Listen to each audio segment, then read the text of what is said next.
क्या संस्कृत एआई का future shape करेगी? क्या पाणिनि का अष्टाध्यायी एंशिएंट प्रोग्रामिंग लैंग्वेज है? क्या पाणिनि और वेदास ने एआई का बीज हजारों साल पहले ही बोना शुरू कर दिया था? क्या संस्कृत एक परफेक्ट कोडिंग लैंग्वेज बन सकती है? क्या वेद रिचुअल्स एंशिएंट एल्गोरिदम्स थे, या ये सब सिर्फ एक माइथोलॉजिकल मेटाफर्स है? नमस्कार व्यूअर्स। सोचिए, आर्टिफिशियल इंटेलिजेंस जो आज दुनिया का फ्यूचर है, जिसके बिना आज की डिजिटल दुनिया अधूरी है, उसका एक गहरा कनेक्शन हमारे प्राचीन भारत के वैदिक ग्रंथों और पाणिनि के अष्टाध्यायी से हो सकता है। जी हाँ, आज हम एक ऐसी जर्नी पर निकलने वाले हैं जहां हम देखेंगे कि संस्कृत ग्रामर, वैदिक रिचुअल्स और एंशिएंट मैथमेटिक्स का एआई से क्या रिश्ता है। क्या पाणिनि ने 2500 साल पहले ही एक ऐसी लैंग्वेज कोडिफाई कर दी थी जो आज के एआई मॉडल्स जैसे काम करती है? और क्या वेदास, अग्निकायना और वैदिक मैथ्स में छिपे हैं एआई के क्लूज? इस वीडियो को एंड तक जरूर देखिए, क्योंकि आपका माइंड लिटरली ब्लो हो जाएगा। लाइक, सब्सक्राइब और बेल आइकन को दबाना ना भूलिए, क्योंकि ऐसे ही एंशिएंट टेक के राज हम यहाँ खोलते हैं। सबसे पहले बात करते हैं वेदों की। वेद, ऋग्वेद, यजुर्वेद, सामवेद और अथर्ववेद, ये सिर्फ धार्मिक ग्रंथ नहीं हैं, बल्कि एक नॉलेज का ओशियन है। 1500 से 500 बीसीई में लिखे गए इनमें कॉस्मोलॉजी, मैथमेटिक्स, रिचुअल्स, कॉन्शियसनेस और इवन डेटा ऑर्गेनाइजेशन तक के कॉन्सेप्ट मिलते हैं। ऋग्वेद के 10,552 वर्सेस 10 मंडलों में डिवाइडेड है, जिसमें क्रिएशन, परसेप्शन और रियलिटी जैसे टॉपिक्स कवर होते हैं। जैसे ऋग्वेद कहता है, मैं अग्नि को प्रेज करता हूँ, जो सैक्रिफाइस का प्रीस्ट है। ये स्ट्रक्चर्ड पोएट्री, डेटा ऑर्गेनाइजेशन और हायरार्की का एक प्राचीन एग्जाम्पल है, जो एआई के हायरार्कियल नॉलेज सिस्टम से मिलता जुलता है। वेदों का ओरल ट्रेडिशन इतना प्रिसाइज था कि जैसे एआई में एरर फ्री डेटा ट्रांसफर होता है, वैसे ही यहाँ भी नॉलेज बिना किसी एरर के ट्रांसफर होती थी। इनका लेयर्ड स्ट्रक्चर ब्राह्मणास, आर्यणक, उपनिषद एक मल्टी लेयर्ड न्यूट्रल नेटवर्क जैसे लगते हैं। अब टच बेस करते हैं ऋग्वेद के एक माइंड ब्लोइंग कॉन्सेप्ट की, हिरण्यगर्भ यानी गोल्डन वूम। एज पर ऋग्वेद, हिरण्यगर्भ सबसे पहले आया। सारे बीइंग्स का लॉर्ड हिरण्यगर्भ ही है। वो हर तरफ से सारे वर्ल्ड्स में एंटर करता है।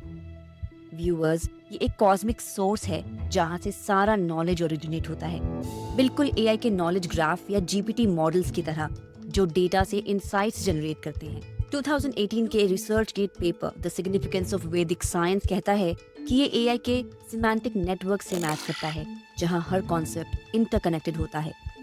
2023 के एक medium article Vedas and artificial intelligence claim करता है कि हिरण्यगर्भ एक जनरेटिव एआई मॉडल जैसा है, लेकिन इसके साथ कुछ आर्ग्यूमेंट्स भी जुड़े हुए हैं।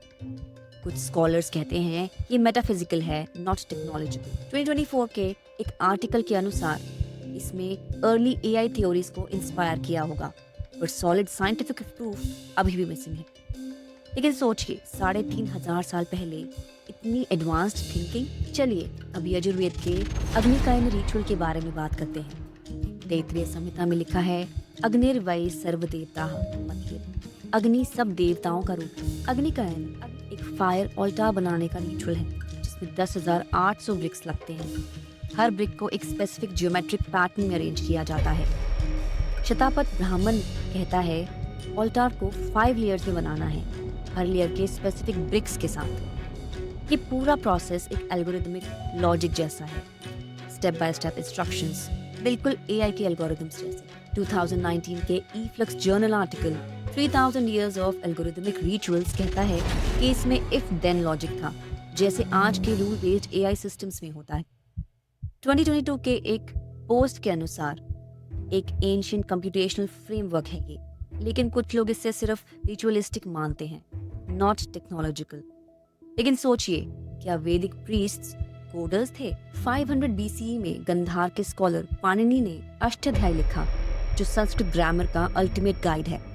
इसमें 3959 सूत्रास हैं, जो फोनोलॉजी, मॉर्फोलॉजी और सिंटेक्स को सिस्टमैटिकली डिफाइन करते हैं। इसके अनुसार वाउल्स ए, आई, ओ को वृद्धि कहते हैं।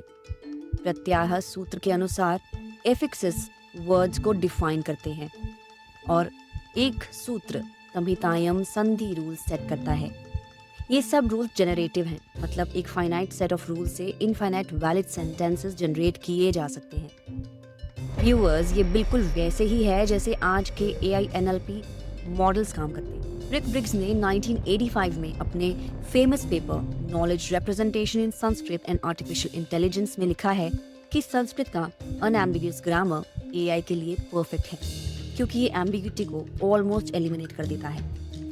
संस्कृत के 49 फिनेम्स स्पीच रिकग्निशन के लिए आए हैं और इसकी लॉजिकल स्ट्रक्चर कंप्यूटेशनल पार्सिंग को इजी बनाती है। 2023 के एक ResearchGate paper Sanskrit and computational linguistics कहता है कि IIT बॉम्बे अष्टाध्यायी को मशीन ट्रांसलेशन के लिए यूज कर रहा है और ये NLP एक्यूरेसी को एनहांस करता है। 2024 के एक medium article Sanskrit the language of AI's future claim करता है कि संस्कृत लार्ज लैंग्वेज मॉडल्स को ऑप्टिमाइज कर सकता है। पाणिनि का अष्टाध्यायी एक मॉड्यूलर स्ट्रक्चर है जिसमें हर सूत्र एक रूल डिफाइन करता है और एक सिस्टम बनाता है जो कॉन्टेक्स्ट फ्री ग्रामर पे बेस्ड है। ये मॉडर्न NLP फ्रेमवर्क्स जैसे चॉम्स्की के जनरेटिव ग्रामर से मिलता है और अर्ली AI लैंग्वेज मॉडल्स को इंस्पायर भी करता है। रिक ब्रिग्स ने हाईलाइट किया कि संस्कृत के context free rules computational parsing के लिए आइडिया हैं, जबकि इंग्लिश एम्बिगुअस हो सकती है। IIT बॉम्बे के एक्सपेरिमेंट्स दिखाते हैं कि पाणिनि के रूल्स मशीन ट्रांसलेशन में काफी हेल्पफुल है। कुछ लोग मानते हैं कि संस्कृत फ्यूचर AI के लिए एक परफेक्ट लैंग्वेज हो सकती है, लेकिन ये अभी भी रिसर्च फेज में ही है। हालांकि नासा के संस्कृत AI क्लेम्स बहुत वायरल हुए थे, लेकिन सच ये है कि रिक ब्रिग्स का पेपर जेन्युइन था, पर नासा ने संस्कृत को अपने AI प्रोजेक्ट में ऑफिशियली अडॉप्ट नहीं किया। ब्रिग्स के बाद कोई सॉलिड फॉलोअप रिसर्च भी नहीं। 2024 के एक एनालिसिस कहता है कि पाणिनि के AI पैरेलल्स कुछ जगह पे ओवरस्टेट किए गए। पाणिनि का मेन फोकस लिंग्विस्टिक था, टेक्नोलॉजिकल नहीं। लेकिन ये भी सच है कि पाणिनि का काम मॉडर्न AI और कंप्यूटेशनल लिंग्विस्टिक्स के लिए एक इंस्पिरेशन जरूर है। चलिए बात करते हैं वैदिक मैथमेटिक्स की। स्वामी भारती कृष्ण तीर्थ ने 1965 में वैदिक मैथमेटिक्स लिखी थी, जिसमें 16 सूत्र हैं जो मेंटल कैलकुलेशन को सुपर फास्ट बना देते हैं। जैसे 98 टाइम्स 97 इज 9506, ये मेंटली सॉल्व हो जाता है। अथर्ववेद में भी कैलकुलेशंस का मेंशन है जो ईयर कैलकुलेशंस से अलाइन करता है।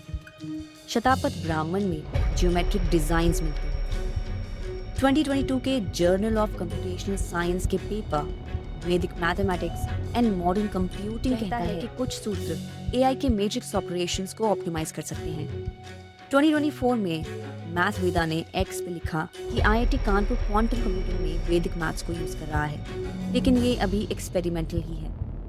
परंतु तीर्थ के अथर्ववेद क्लेम्स को कुछ लोग मॉडर्न इंटरप्रिटेशन मानते हैं, डायरेक्ट स्क्रिप्चर नहीं। चलिए बात करते हैं माया की। अथर्ववेद में लिखा है माया वही विश्वम इताद, ये यूनिवर्स माया है। माया का मतलब है इल्यूजन, यानी रियलिटी एक प्रोजेक्शन है, बिल्कुल AI के वर्चुअल वर्ल्ड्स, वीडियो गेम्स या AI जनरेटेड आर्ट जैसा। आज के AI के जनरेटिव एडवर्सेरियल नेटवर्क्स GANs भी फेक रियलिटीज बनाते हैं और वैदिक फिलॉसफी भी कहती है कि परसेप्शन कंस्ट्रक्टेड है। 2021 के मीडियम आर्टिकल आर्टिफिशियल इंटेलिजेंस इन एंशिएंट इंडिया बोलता है कि माया डीप फेक टेक्नोलॉजी से मिलती है। 2024 में वैदिक टेक ने X पे लिखा कि माया ने AI सिमुलेशन थ्योरीज को इंस्पायर किया, लेकिन अभी भी ये स्पेक्युलेटिव है। तो अगर हम सब कुछ जोड़ कर देखें, हिरण्यगर्भ का कॉस्मिक विजडम, अग्निकायन के एल्गोरिदमिक प्रिसीजन, पाणिनि का लिंग्विस्टिक कोड और वैदिक मैथमेटिक्स का ऑप्टिमाइजेशन, तो प्राचीन भारत ने एक ऐसा ब्लूप्रिंट दिया है जो आज के AI से मैच करता है।